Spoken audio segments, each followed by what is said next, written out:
જય શ્રી કૃષ્ણ, જય આટકેશ, રાધે રાધે. કેમ છો? બહુ ગરમી છે કેમ? નહીં ને? ગરમીમાં સાચવજો, બહાર નીકળો તો સાચવજો. પાણી સમજી વિચારી અને પીજો. આડું પાણી પીતા નહીં, ઘરેથી જ લઈ જજો.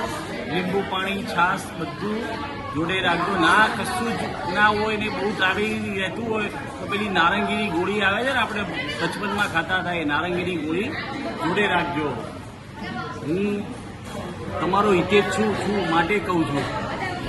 આજે અમે મારું પોતાનું ફેમિલી ફંક્શન હતું. મારી સિસ્ટરના ત્યાં સત્યનારાયણની કથા હતી, એટલે અમે બધા કથા પતાવી સત્યનારાયણ ભગવાનનો પ્રસાદ લઈ અને અમે બધા ફેમિલીએ જમવા આવ્યા છીએ આજે.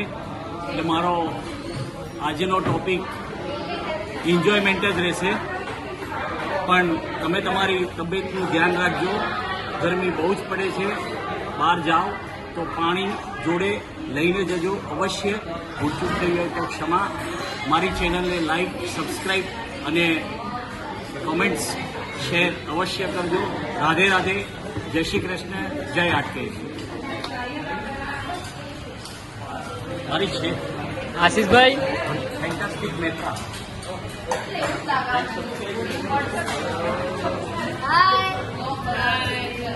આ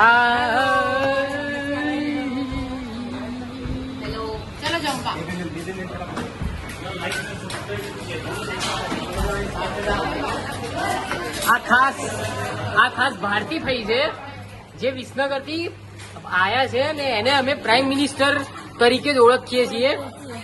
કે ભારતીભાઈ અત્યારે જમવા બેઠા છે, પણ હવે એ જ વિચારતા હશે કે કાલે હું શું કરીશ, એમ કઈ રીતે બધું થશે, કઈ રીતે દેશ ચાલશે. હા, ઇલેક્શન પતી ગયું. જો ફુવાએ વોટ આપીને આવ્યા વિસનગરમાં, ફુવા વોટ આપીને આવ્યા છે. ભારતીભાઈ બે શબ્દો કંઈક બોલો. ના આપણે દેશ અરે એમને તમે બે શબ્દો કંઈક બોલો એમ, વોટ વિશે નહીં. ભાઈ હું મારી બેનના ઘેર પ્રસંગમાં આવી છું અને હવે અમે જમવા બેઠા છીએ. બહુ આનંદ સાથે સત્તાની કથા કરી અને હવે અમે સાથે ભોજન લઈશું. બસ પછી રાત્રે અમારા ઘરે બેઠક કરવાની છે અને ભારતીભાઈ જોડે મજા કરવાની છે.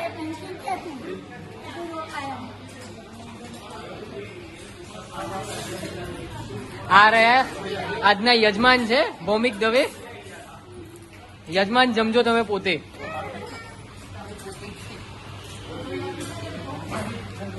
જે આખી થાળી પીરસાઈ નથી.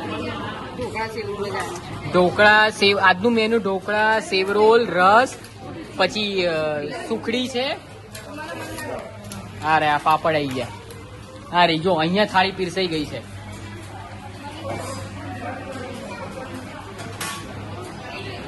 Thank you.